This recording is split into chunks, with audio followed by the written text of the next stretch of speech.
KT Jaleel വിദ്യാർത്ഥികളെ അപമാനിച്ചു എന്ന വാർത്ത. ഈ അപമാനിക്കുന്നു എന്ന വാക്കിന് സ്ട്രെസ് കൊടുത്തത് വെറുതെയല്ല. പല മാധ്യമങ്ങളും അപമാനിച്ചു എന്ന വാക്ക് വലിയ പഞ്ചോടെ, ഭയങ്കര സ്ട്രെസ്സോടെ കൊടുത്ത് വലിയ രീതിയിൽ വാർത്തയാക്കി കണ്ടു. സത്യം പറഞ്ഞു കഴിഞ്ഞാൽ ആ സ്ട്രെസ് കൊടുത്തതിൽ ഞാൻ തന്നെ പേടിച്ചുപോയി. എന്താ സംഭവം?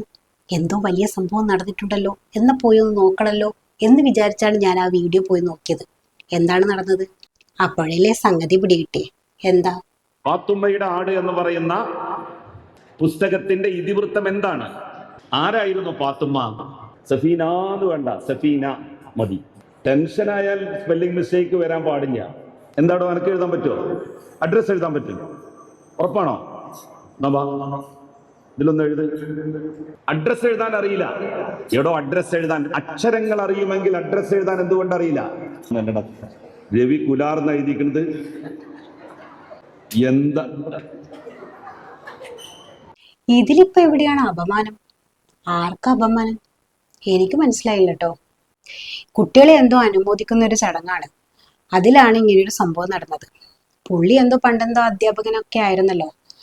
അതിൻ്റെ ആ ഒരു രീതിയിലാണ് പുള്ളി കുട്ടികളോട് വളരെ ഹാപ്പി ആയിട്ടൊക്കെയാണ് സംസാരിക്കുന്നത്. അതിനിടയിൽ ഒരു കുട്ടി സ്റ്റേജിൽ വിളിച്ചു വരുത്തി കുട്ടീനെ കൊണ്ട് എന്തോ എഴുതിപ്പിച്ചു. അതെന്തോ അക്ഷരത്തെറ്റെങ്ങാനും വന്നു. അപ്പോൾ ഒന്ന് ചെവി പിടിച്ചു, ഒന്ന് ശാസിച്ചു. അത്രയേ നടന്നിട്ടുള്ളൂ.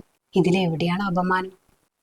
ഈ സംഭവം വലിയ വാർത്തയൊക്കെ ആയപ്പോൾ കുട്ടികൾ തന്നെ വന്നു പറഞ്ഞു, ഞങ്ങൾക്ക് അപമാനമൊന്നും ഉണ്ടായിട്ടില്ല, നമ്മളെ പേരൻസ് ശാസിക്കുന്ന പോലെ ഞങ്ങൾക്ക് തോന്നിയിട്ടുള്ളൂ എന്നൊക്കെ പറഞ്ഞ് പ്രതികരിക്കുന്നതും കണ്ടു. അതുപോലെ തന്നെ KT ജലീലും വന്ന് പറഞ്ഞു, ഏതെങ്കിലും കുട്ടികൾക്ക് അപമാനമായിട്ട് തോന്നിയിട്ടുണ്ടെങ്കിൽ ഞാൻ കുട്ടികളോട് മാപ്പ് പറയാമെന്ന് പറഞ്ഞിട്ട് പുള്ളിയും വന്ന് സംസാരിക്കുന്നുണ്ടോ.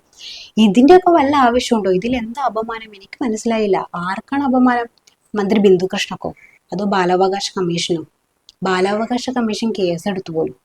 അതാണ് കോമഡിയായി. അതെ, അത് തന്നെയാണ്.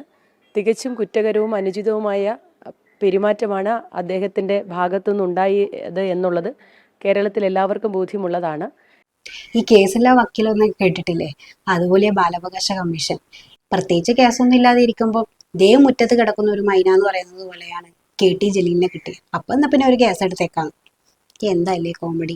അതിനോട് പ്രതികരിക്കാൻ ബിന്ദു കൃഷ്ണയും കുറെ മന്ത്രിമാരും ഇപ്പോഴത്തെ വിദ്യാഭ്യാസ മന്ത്രിയും ഒക്കെ വന്നിട്ട് എന്തൊക്കെയോ പറയുന്നുണ്ട്. ഇതിൻ്റെയൊക്കെ എന്താ കാര്യം? വെറുതെ ആളുകൾ കൊണ്ട് ചിരിപ്പിക്കല്ലേ കോയ.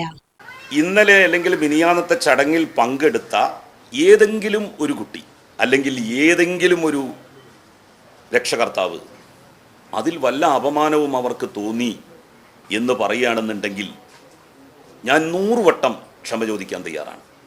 പിന്നെ കണ്ട് സോഷ്യൽ മീഡിയയിലൊക്കെ കുറേ ആൾക്കാർ കുട്ടികളെ ഇങ്ങനെയൊക്കെ ഡിപ്രഷൻ അടുപ്പിക്കാൻ പാടുണ്ടോ, അപമാനിക്കാൻ പാടുണ്ടോ, വേദിയിൽ വിളിച്ചു വരുത്തിയിട്ട് കളിയാക്കാൻ പാടുണ്ടോ, ഇത് കുട്ടികളെ വലിയ രീതിയിലുള്ള വിഷാദ രോഗത്തിലേക്ക് കൊണ്ടുപോകുന്നൊക്കെ പറഞ്ഞിട്ട് വലിയ രീതിയിലൊക്കെ പ്രസംഗിക്കുന്നത് കണ്ടു. എനിക്ക് മനസ്സിലാകുന്നില്ല. അങ്ങനെ ഇത്തരം ചെറിയ കാര്യത്തിനൊക്കെ കുട്ടികൾ ഡിപ്രഷൻ അടിക്കുന്നുണ്ടെങ്കിലേ നിങ്ങൾക്ക് എന്താണ് തോന്നുന്നത്? ഇത് അപമാനമായിട്ട് തോന്നുന്നുണ്ടോ?